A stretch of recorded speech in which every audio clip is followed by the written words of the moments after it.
Hi, my name is Jasmine, and I'm currently a student at Penn State University, majoring in agricultural education and extension. Right now in our classes, we are learning about different teaching techniques that we can utilize and implement in our classrooms. Specifically, we are focusing right now on individualized teaching techniques, and therefore I will be sharing with you today one of those techniques that myself and others can utilize in their classrooms.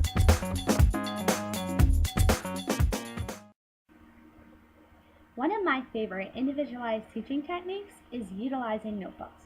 Let's first talk about why notebooks are important and how they benefit our students. Number one, they provide a way for students to organize and accumulate their learning. Students can rely on one place to keep and organize their notes.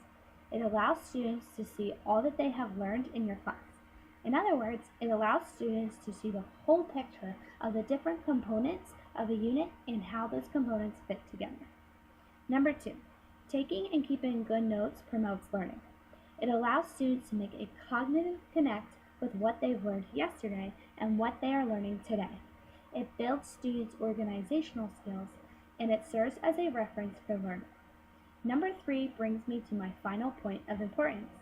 Notebooks will become an excellent reference for students in the future. Students can show employers an artifact of knowledge that might help them get the job.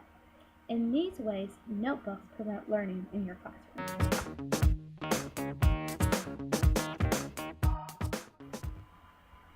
Let's first take a look at how using notebooks in the classroom might look like.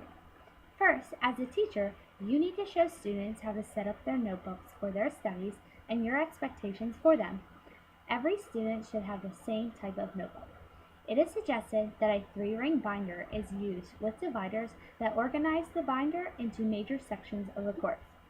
It is also important that you explain to your students the requirements of their notes and their notebooks. That should also demonstrate good note-taking skills. A good example of this is requiring students to date each day's entry and label the problem area of each new section of notes. To ensure that your students understand your expectations, you should give your students a sample set of notes with the same format you want them to follow. In addition, while instruction is occurring, as a teacher, you need to demonstrate good note-taking skills as well. Anything you want students to capture in their notes, you must clearly display before the class. Students should and will copy information just as you present it, so make sure that you serve as a good role model for taking good notes.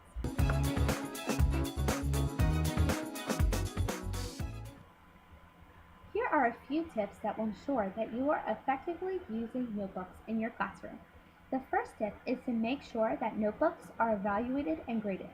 Otherwise, students won't be committed to taking notes in your class.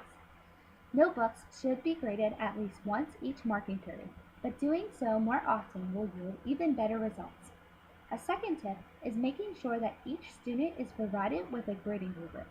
A grading rubric allows teachers to bring objectivity to the grading process and will provide specific feedback to students as to their strengths and their weaknesses. These skills will not only help students be successful in your classroom, but in other classes as well. So why do we use different teaching techniques anyway? Isn't there just one way of teaching that works for all our students? Well, the answer is actually no.